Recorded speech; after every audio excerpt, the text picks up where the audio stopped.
च्या ठरावाला देण्यात येईल. बोला. अध्यक्ष आणि सभाध्यक्षांची तालिका नामनिर्देशित करणे. नाही आता लिंक पूर्णच होईल. मी महाराष्ट्र विधानसभा नियम 8 च्या पोट नियम 1 अन्वये खालील सदस्यांची सभाध्यक्षांच्या तालिकेवर नाम नियुक्ती करतो. श्री संजय शिरसाट विधानसभा सदस्य, श्री समीर कुडावर विधानसभा सदस्य, श्री चेतन तुपे विधानसभा सदस्य, ॲडव्होकेट श्रीमती यशोमती ठाकूर विधानसभा सदस्य. शासकीय विधेयके पुरस्थापनार्थ सन 2023 चे विधानसभा विधेयक क्रमांक 45 महाराष्ट्र कॅसिनो नियंत्रण आणि कर निरसन विधेयक 2023. महोदय, मी सन 2023 चे विधानसभा विधेयक क्रमांक 45 महाराष्ट्र कसिनो नियंत्रण आणि कर निरसन विधेयक 2023 मांडण्यास मला सभागृहाची अनुमती मिळावी अशी विनंती करतो. प्रस्ताव असा आहे की सन 2023 चे विधानसभा विधेयक क्रमांक 45 महाराष्ट्र कसिनो नियंत्रण आणि कर निरसन विधेयक 2023 मांडण्यास अनुमती देण्यात यावी. प्रश्न असा आहे की सन 2023 चे विधानसभा विधेयक क्रमांक 45 महाराष्ट्र कसिनो नियंत्रण आणि कर विधेयक 2023 मांडण्यास सभागृहाची अनुमती आहे काय? अनुकूल असतील त्यांनी होय म्हणावे, प्रतिकूल असतील त्यांनी नाही म्हणावे. होयचे बहुमत आहे, होयचे बहुमत आहे. प्रस्ताव संमत झाला.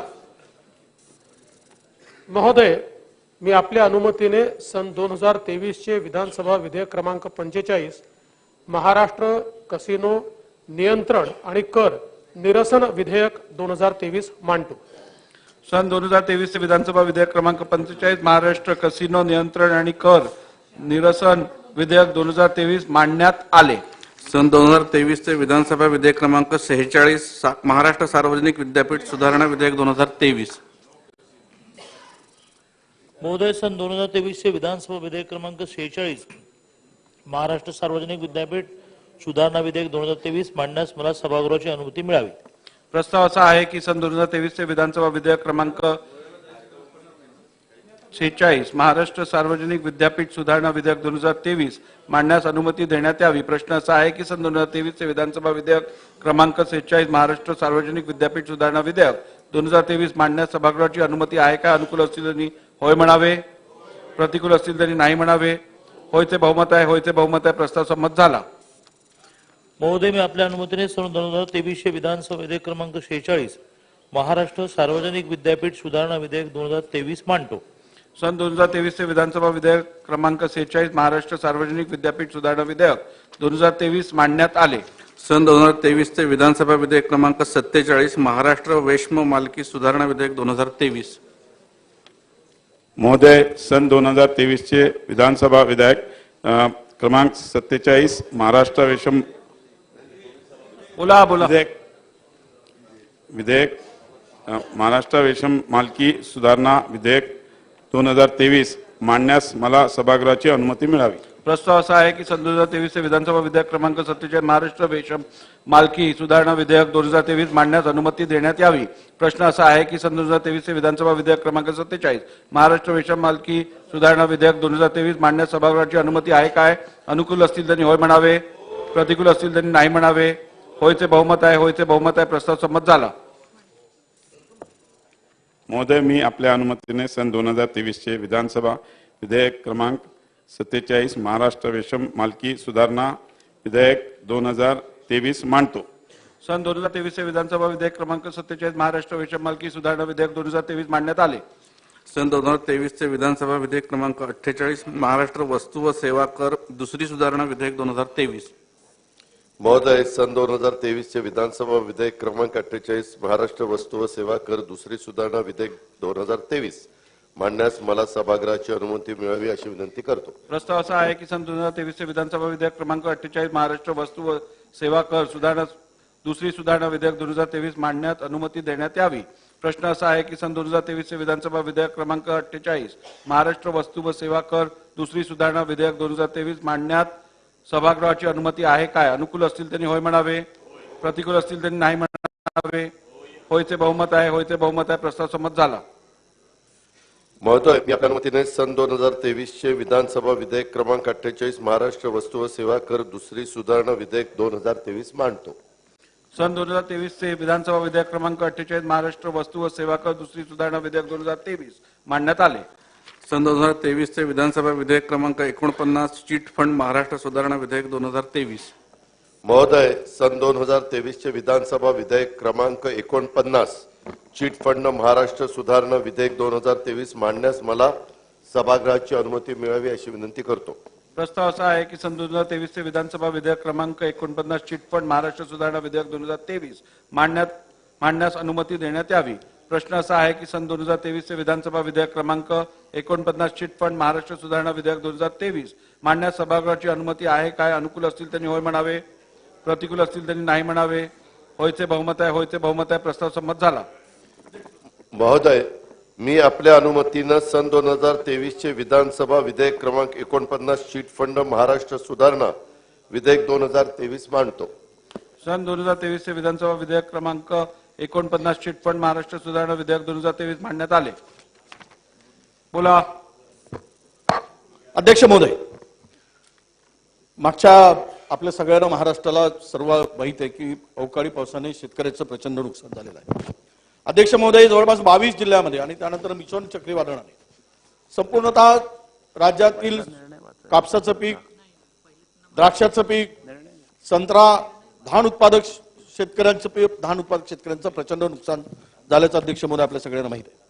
आणि याबरोबर कांद्याचं सुद्धा प्रचंड नुकसान झालं अध्यक्ष महोदय. या सगळ्यांद्वारे आम्ही मागणी केली आहे की खरं तर महाराष्ट्रामध्ये दुष्काळी परिस्थिती होती, त्या संदर्भात जे 40 तालुके घोषित केले त्यांना एसडीआरएफ एनडीआरएफची परवानगी पैसे मिळतील.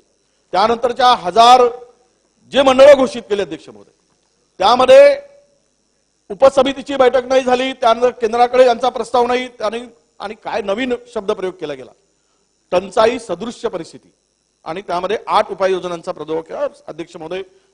सरकारने फक्त 8 मदत, त्यामध्ये काय, 1 महसुलात सूट, विजेमध्ये 33% सूट, रोजगार हमीच्या कामाच्या निकषात बदल आणि पीक कर्जाचं पुनर्गठन, असे नेहमीच. पण या सगळ्या 1000 तालुक्यामध्ये कुठल्याही मदतीसाठी सरकारने हात वर केलेत. अध्यक्ष महोदय, यांना काही मिळणार नाही. त्यानंतर या आपल्या अवकाळी पावसाने आणि मिचोन नावाच्या चक्रीवादळामुळे गेल्या या नोव्हेंबर महिन्यामध्ये 22 जिल्हे अध्यक्ष महोदय पूर्णतः उद्ध्वस्त झाले. शेतकऱ्यांच्या डोळ्यात पाणी आहे. खरं तर या परिस्थितीमध्ये सरसकट या शेतकऱ्यांना मदतीची अपेक्षा होती अध्यक्ष महोदय. पंचनाम्याचे आदेश दिले गेले, ते पंचनाम्याचे आदेश दिलेत, पूर्णतः पंचनामे होत नाही. अध्यक्ष महोदय, आपल्याला या सभागृहामध्ये सांगितलं पाहिजे, ज्यावेळेस महाविकास आघाडीच्या सरकारला आल्या 2 लाखापर्यंतची कर्जमाफी, आपण अनेक जण त्या बाजूला बसले आहेत, त्यांनाही माहिती आहे अध्यक्ष महोदय.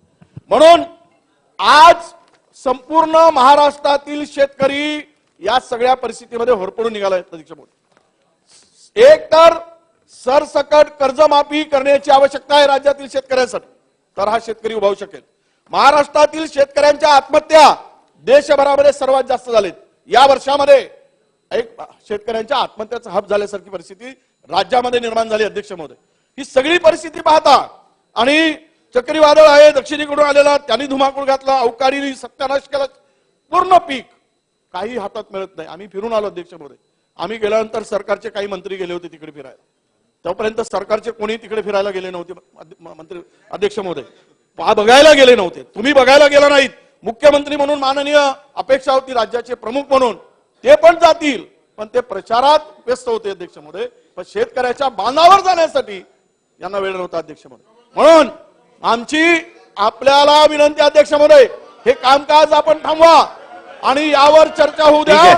शेतकऱ्यांना सन्मान्य सदस्य विरोधी पक्ष नेते वडेट्टीवार साहेबांनी अत्यंत महत्वपूर्ण अध्यक्ष अशा महोदय, विषयावरती अध्यक्ष महोदय, सन्मान्य विरोधी पक्ष नेत्यांनी पूर्ण माहिती घेतलेली नाही आहे.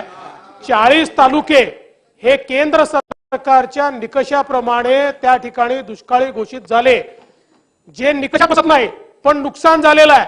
राज्य सरकारने सांगितलं आम्ही आमच्या पैशातनं त्यांना मदत करू, आणि त्या ठिकाणी 1200 मंडळ यांना आपण दुष्काळ सदृश घोषित केलं, ज्यांना दुष्काळी घोषित केलं त्यांना जे मिळणार आहे तेच दुष्काळ सदृशला मिळणार आहे. कुठेही आम्ही अध्यक्ष महोदय भेदभाव करणार नाही. शेतकऱ्यांच्या पाठीशी उभं राहणारं सरकार आहे. माननीय मुख्यमंत्र्यांनी मागच्या वर्षी देखील अध्यक्ष महोदय 10,000 कोटी रुपये शेतकऱ्यांना मदतीपोटी दिले. याही वर्षी अध्यक्ष महोदय पहिल्यांदा राज्याच्या इतिहासात पहिल्यांदा अध्यक्ष महोदय 20 लाखापेक्षा जास्त शेतकऱ्यांच्या खात्यामध्ये 25% अग्रिम गेले आहेत आणि बाकी शेतकऱ्यांना पुन्हा पैसे जात आहेत.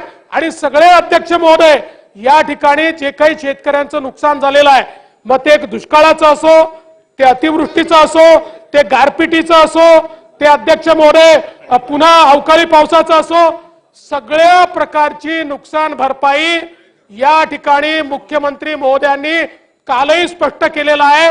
आम्ही देणारच आहोत आणि अध्यक्ष महोदय निश्चितपणे त्या संदर्भातली कारवाई सुरू झालेली आहे आणि पूर्णपणे अध्यक्ष महोदय, आणि एवढंच नाही, 2 हेक्टरच्या ऐवजी आता निकष 3 हेक्टराचा केलेला आहे.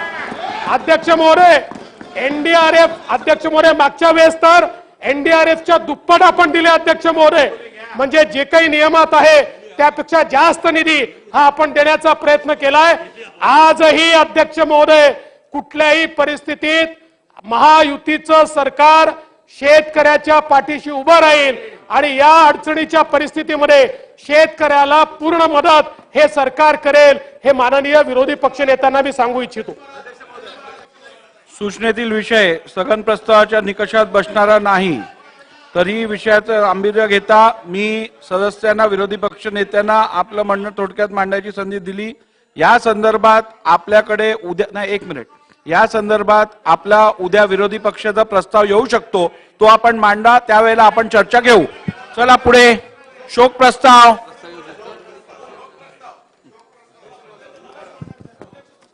हो, शोक प्रस्ताव.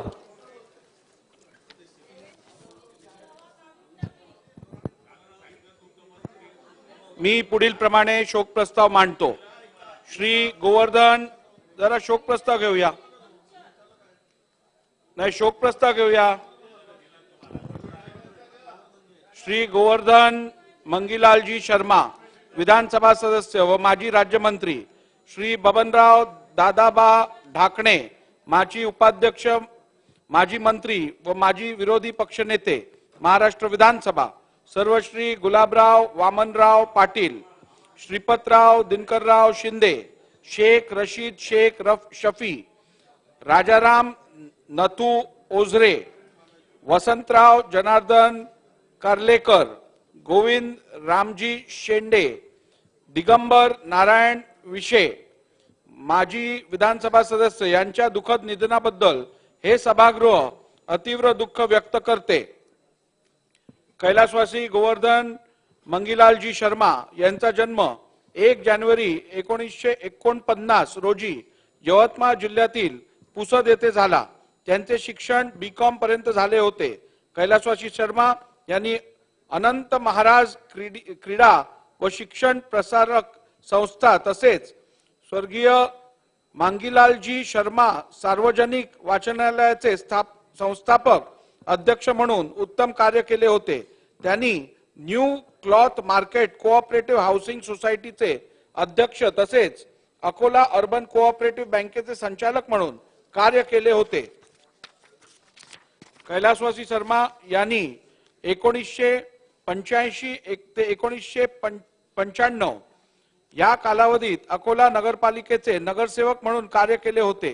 ते सन 1995, 1999, 2004, 2009, 2014, 2019 मध्ये अकोला पश्चिम मतदारसंघातून महाराष्ट्र विधानसभेवर निवडून आले होते. त्यांनी जून 1996 ते मे 1998 या कालावधीत पशुसंवर्धन, दुग्ध विकास व मत्स्य व्यवसाय खात्याचे राज्यमंत्री म्हणून कार्य केले होते. विधिमंडळाच्या अनेक समितींवर त्यांनी काम केले होते. अशा या ज्येष्ठ समाजसेवकाचे शुक्रवार दिनांक 3 नोव्हेंबर 2023 रोजी दुःखद निधन झाले. कैलासवासी बबनराव दादाबा ढाकणे यांचा जन्म 10 नोव्हेंबर 1937 रोजी अहमदनगर जिल्हा पाथर्डी येथे झाला. त्यांचे शिक्षण 9वी पर्यंत झाले होते. कैलासवासी ढाकणे यांची गोवा मुक्ती संग्रामात सक्रिय सहभाग घेतला होता. त्यात त्यांना कारावासही झाला होता. त्यांनी अहमदनगर जिल्हा परिषदेचे सदस्य, पाथर्डी तालुका पंचायत समितीचे सभापती म्हणून कार्य केले होते. त्यांनी पाथर्डी तालुका कृषी उत्पन्न बाजार समितीचे संचालक म्हणूनही कार्य केले होते. कैलासवासी ढाकणे यांनी MM निरहाळी विद्यालयाचे संस्थापक, अहमदनगर जिल्हा पत्रकार संघाचे सचिव म्हणून काम केले होते. सुशिक्षित बेकार, ऊस तोडणी कामगार व शेतमजूर यांचे संघटन करण्यासाठी त्यांनी विशेष प्रयत्न केले होते. कैलासवासी ढाकणे हे सन 1978, 1980, 1985 मध्ये पाथर्डी मतदारसंघातून महाराष्ट्र विधानसभेवर निवडून आले होते. ते सन 1994 ते 2000 या कालावधीत महाराष्ट्र विधान परिषदेचे सदस्य होते. सन 1989 मध्ये लोकसभेवरही निर्वाचित झाले होते.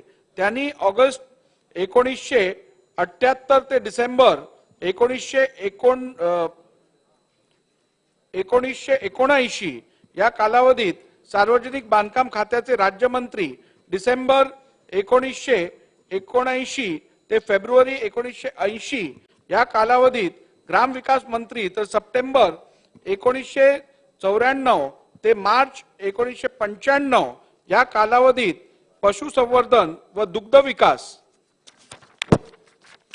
खात्यांचे मंत्री म्हणून कार्य केले होते. सन 1990 मध्ये ते केंद्रीय ऊर्जा खात्याचे राज्यमंत्री होते. त्यांनी सन 1981 ते 1982 मध्ये विधानसभेचे विरोधी पक्षनेते म्हणून उत्तम कामगिरी बजावली होती. तसेच त्यांनी जुलै 1988 ते नोव्हेंबर 1989 पर्यंत महाराष्ट्र विधानसभेचे उपाध्यक्ष पदही भूषवले होते. अशा या ज्येष्ठ संसदपटूचे शुक्रवार दिनांक 27 ऑक्टोबर 2023 रोजी दुःखद निधन झाले. कैलासवासी गुलाबराव वामनराव पाटील यांचा जन्म 12 जून 1936 रोजी जळगाव जिल्ह्यात अमळनेर तालुक्यातील दहिवद येथे झाला. त्यांचे शिक्षण MSc पर्यंत झाले होते. कैलासवासी गुलाबराव पाटील यांनी दहिवद ग्रामपंचायतीचे सरपंच, जळगाव जिल्हा लोकल बोर्ड समितीचे सदस्य, जळगाव जिल्हा परिषदेचे सदस्य म्हणून उत्तम कार्य केले होते. त्यांनी राहुरी विद्यापीठाचे सिनेट सदस्य म्हणूनही काम केले होते. शेतकरी व शेतमजूर त्यांचे प्रश्न सोडवण्यासाठी त्यांनी विशेष योगदान दिले होते. अमळनेर शिक्षण प्रसारक मंडळ, खुशालदादा सूत गिरणी व तालुका खरेदी विक्री संघाचे सदस्य म्हणून त्यांनी कार्य केले होते. कैलासवासी पाटील सन 1978, 1980 व 1990 मध्ये अंमळनेर मतदारसंघातून महाराष्ट्र विधानसभेवर निवडून आले होते. अशा या ज्येष्ठ समाजसेवकाचे मंगळवार दिनांक 22 ऑगस्ट 2023 रोजी दुःखद निधन झाले. कैलासवासी श्रीपतराव दिनकरराव शिंदे यांचा जन्म 30 जून 1937 रोजी कोल्हापूर जिल्ह्यात गडिंग्लज तालुक्यातील कसबा नूल येथे झाला. त्यांचे शिक्षण BA LLB पर्यंत झाले होते. कैलासवासी श्रीपतराव शिंदे यांनी Chhatrapati Shahu institute of business education and research, Sadhana Shikshan Sanstha तसेच भैरव शिक्षण संस्थेचे अध्यक्ष म्हणून उत्तम कार्य केले होते. त्यांनी अप्पासाहेब नलावडे सहकारी साखर कारखाना, Konkan cooperative cashew marketing society, Maharashtra इतिहास प्रबोधिनी तसेच दिनकर शिंदे स्मारक ट्रस्टचे अध्यक्ष म्हणून कार्य केले होते. SM जोशी सोशलिस्ट फाउंडेशनचे ते विश्वस्त होते. अंधश्रद्धा निर्मूलन, देवदासी प्रथा निर्मूलनासाठी त्यांनी विशेष योगदान केले होते. अंगणवाडी कर्मचारी तसेच ST कर्मचाऱ्यांच्या लढ्याचे त्यांनी नेतृत्व केले होते. कैलासवासी श्रीपतराव शिंदे सन 1985 व 1990 मध्ये गडिंग्लज मतदारसंघातून महाराष्ट्र विधानसभेवर निवडून आले होते. अशा या ज्येष्ठ समाजसेवकाचे शनिवार दिनांक 14 ऑक्टोबर 2023 रोजी दुःखद निधन झाले. शेख रशीद शेख शफी यांचा जन्म 1 जून 1956 रोजी नाशिक जिल्ह्यातील मालेगाव येथे झाला. त्यांचे शिक्षण 7वी पर्यंत झाले होते. शेख रशीद शेख शफी यांनी शेख अब्दुल कादिर शिक्षण संस्थेचे स्थापना करून गोरगरीब विद्यार्थ्यांच्या शिक्षणाची सोय केली होती. त्यांनी आयेशा हकीम मेडिकल ट्रस्टचे संस्थापक तसेच एज्युकेशन अँड वेलफेअर सोसायटीचे संचालक म्हणून उत्तम कार्य केले होते. महाराष्ट्र राज्य यंत्रमाग महामंडळाचे ते काही काळ अध्यक्ष होते. शेख रशीद शेख शफी सन 1985 ते 1999 या कालावधीत मालेगाव नगरपालिकेचे सदस्य होते. त्यांनी मालेगाव नगरपालिकेचे नगराध्यक्ष म्हणून कार्य केले होते. ते सन 1999 व सन 2004 मध्ये मालेगाव मतदारसंघातून महाराष्ट्र विधानसभेवर निवडून आले होते. अशा या समाजसेवकाचे सोमवार दिनांक 4 डिसेंबर 2023 रोजी दुःखद निधन झाले. कैलासवासी राजाराम नथू ओझरे यांचा जन्म 1 जून 1953 रोजी पालघर जिल्ह्यात तलासरी तालुक्यातील वडवली येथे झाला. त्यांचे शिक्षण SSC पर्यंत झाले होते. कैलासवासी ओझरे यांनी तलासरी पंचायत समितीचे सभापती म्हणून उत्तम कार्य केले होते. त्यांनी ठाणे जिल्हा परिषदेचे सदस्य म्हणूनही कार्य केले होते. त्यांनी आदिवासी उत्कर्ष सामाजिक संस्थेचे स्थापना करून माध्यमिक उच्च माध्यमिक शाळा तसेच महाविद्यालय सुरू केले होते. आदिवासी समाजाचे शैक्षणिक सामाजिक तसेच आरोग्य विषयक प्रश्न सोडवण्यासाठी त्यांनी विशेष योगदान दिले होते. कैलासवासी ओझरे सन 2004 व 2009 मध्ये जवाहर तसेच डहाणू मतदारसंघातून महाराष्ट्र विधानसभेवर निवडून आले होते. अशा या ज्येष्ठ समाजसेवकाचे गुरुवार दिनांक 21 सप्टेंबर 2023 रोजी दुःखद निधन झाले. कैलासवासी वसंतराव जनार्दन कार्लेकर यांचा जन्म 28 मार्च 1937 रोजी वर्धा जिल्ह्यातील कार्ला येथे झाला. त्यांचे शिक्षण M.Com LLB पर्यंत झाले होते. कैलासवासी कार्लेकर यांनी वर्धा स्वर साधना संगीत समाजाचे कार्यवाह वर्धा जिल्हा प्राथमिक शिक्षण समितीचे अध्यक्ष म्हणून कार्य केले होते. वर्धा जिल्ह्यातील अनेक सामाजिक संस्थांशी त्यांचा निकटचा संबंध होता. कैलासवासी कार्लेकर सन 1972 मध्ये वर्धा मतदारसंघातून महाराष्ट्र विधानसभेवर निवडून आले होते. अशा या ज्येष्ठ समाजसेवकाचे शनिवार दिनांक 23 सप्टेंबर 2023 रोजी दुःखद निधन झाले. कैलासवासी गोविंद रामजी शेंडे माजी विधानसभा सदस्य.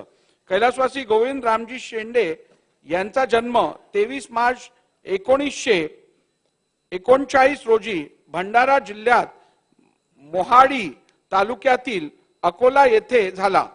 त्यांचे शिक्षण MA पर्यंत झाले होते. कैलासवासी शेंडे यांनी मोहाडी पंचायत समितीचे सभापती म्हणून उत्तम कार्य केले होते. मोहाडी तालुक्यातील अनेक सामाजिक शैक्षणिक संस्थांशी त्यांचा निकटचा संबंध होता. मोहाडी तालुक्याच्या सर्वांगीण विकासासाठी त्यांनी विशेष योगदान केले होते. कैलासवासी शेंडे सन 1972 मध्ये भंडारा मतदारसंघातून महाराष्ट्र विधानसभेवर निवडून आले होते. अशा या ज्येष्ठ समाजसेवकाचे गुरुवार दिनांक 19 ऑक्टोबर 2023 रोजी दुःखद निधन झाले.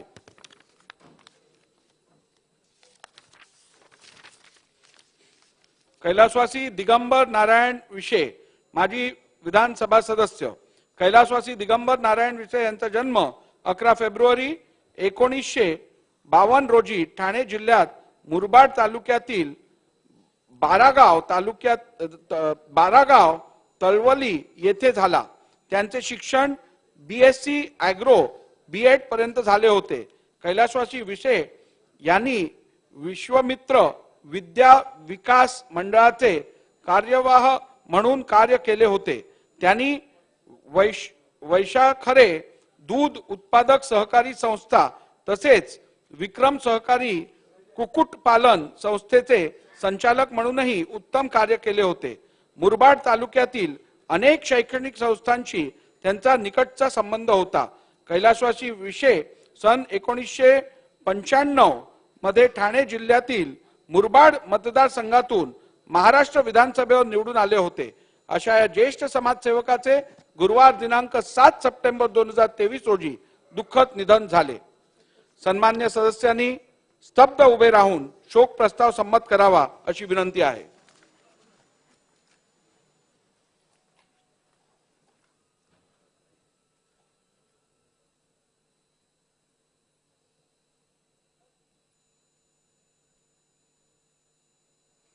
ओम शांती. शोक प्रस्ताव संमत करण्यात आला आहे. प्रस्तावाची एक प्रत व विधिमंडळाचे स्मृतिपत्र शोकाकुल कुटुंबियांकडे पाठवण्यात येईल. सभागृहाची बैठक आता स्थगित होत आहे. शुक्रवार दिनांक 8 डिसेंबर 2023 रोजी सकाळी 11 वाजता सभागृहाची बैठक भरेल.